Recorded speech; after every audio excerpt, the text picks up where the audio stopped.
Dinner theaters were very big. One summer I was cast in a show at the Drury Lane Dinner Theater on the South Side. The play was written by Gertrude Berg, who wrote the Molly Goldberg series.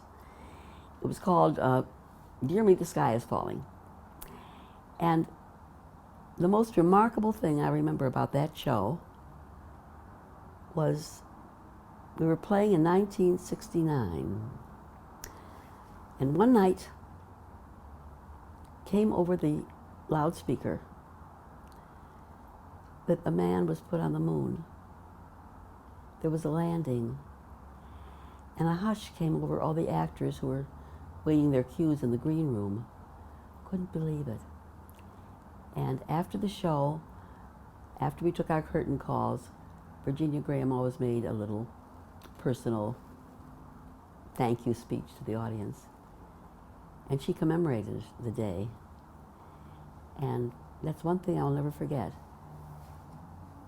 It was almost as good as the time when I told you, did I tell you about Eaglesmere, Pennsylvania? Sure I did. That summer, Miss Krause, our director, stayed in a very fancy hotel across the lake, and we cast members had this big cottage on the other side. Every night after the performance, she would have to be rowed across the lake to her hotel, and one of the men or boys in the cast would be the rower, and usually a girl went along just to be company so he didn't have to come back in the dark alone, because there were no lights up at the top of this mountain ringed with rhododendron forest, but no lights. So on the night that I was accompanying the young man home, his name was Vito, and as we were going home, this still, dark night, all you heard was the little lapping of the oars. And he said, "Roz, what's atomic bomb?" I said, "I don't know, I never heard of it." "How did you hear of it?"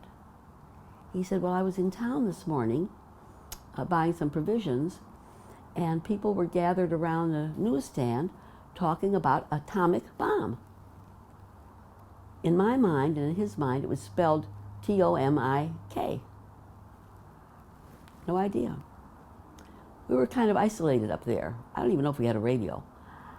But we did find out that the atomic bomb had been dropped.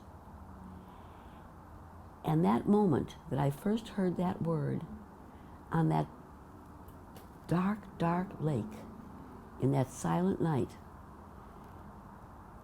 will forever be in my memory. So those two great American dates were marked with me because of theater. Well, in 2004, I was chosen by the Chicago Jewish News to be the Chicagoan of the Year. Now, every year they had a different person being the Chicagoan of the Year. They were educators, they were men of fortune. And this year I was chosen. I guess they needed somebody in the arts, but I was shocked to be so chosen. A photographer came to my house, and I was interviewed by Pauline Yearwood. And the world is so small.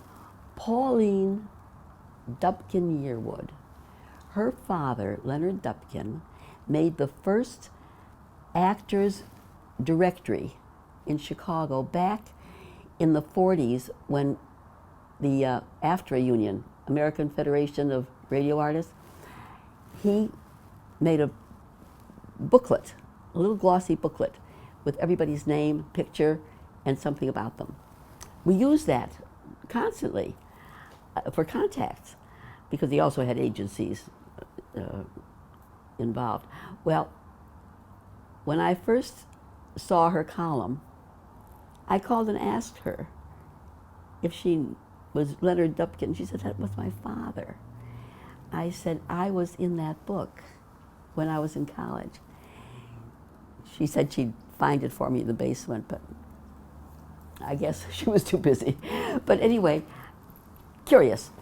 So I wonder, cat couldn't be the reason I was chosen.